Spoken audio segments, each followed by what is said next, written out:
as a service, Alpha provides a kit to do a shut-in check.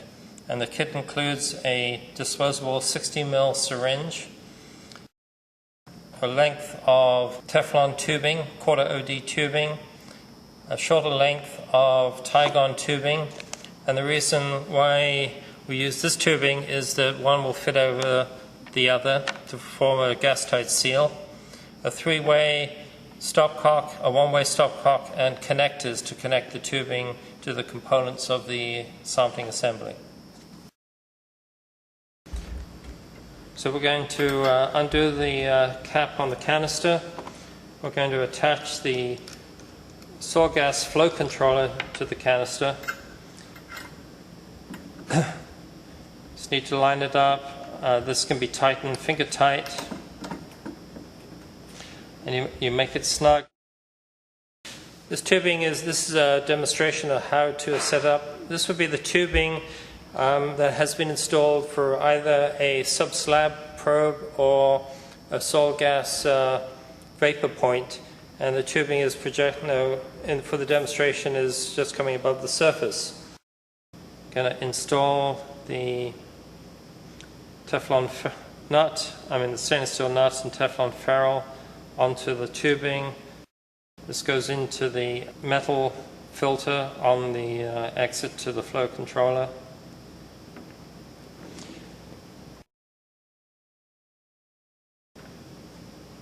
Teflon tubing.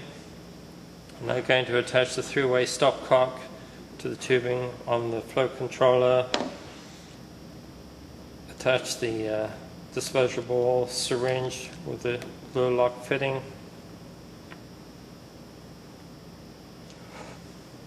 Connect the Luer lock fitting to the one-way stopcock. Insert the Teflon tubing onto the Tygon tubing. The Tygon tubing onto the other end of the Teflon tubing. And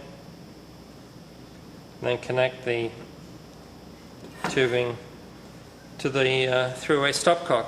Okay, the above surface assembly is now put together. First off, we need to turn on the flow controller. It's a digital gauge, takes the guesswork out of actually reading a vacuum. Now zeroed it open to the atmosphere. We can now reconnect the disposable syringe. And the first thing we're going to do is to purge the soil gas line. So we open the single-way stopcock, we isolate the flow controller from the soil gas assembly, and we're now going to very slowly pull gas.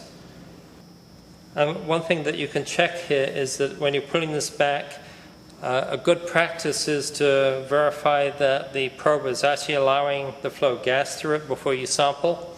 So using the syringe here, you can just very gently pull it back, and if there's any resistance, then you know there may be an issue with the subsurface probe. So we've purged the probe. We can now disconnect this and get rid of eject the gas, reconnect it. We've just purged the line, we've isolated it from the system. We can now put this into a Tedlar bag to run PID, FID, soil gas readings, or just discharge it. We're going to close the surface stopcock. We're going to reconnect the disposable syringe. The system now, what we're going to do now is do the shut-in check on the tubing here above the surface. So we close the one-way stopcock at the surface.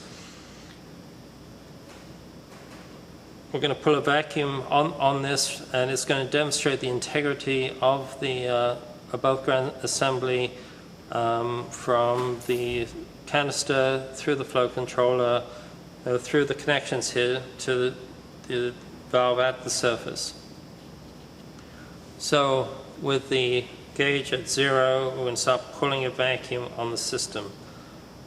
The guidance talks about at least -10 inches of mercury, and we need to hold that vacuum for a minute. So We've pulled about, right now we're at about just over 10, and we're going to close off the syringe. We're just going to wait now for a minute.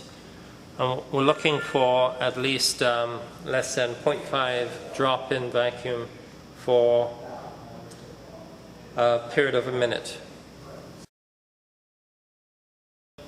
A minute's passed. We can now release the vacuum on the system.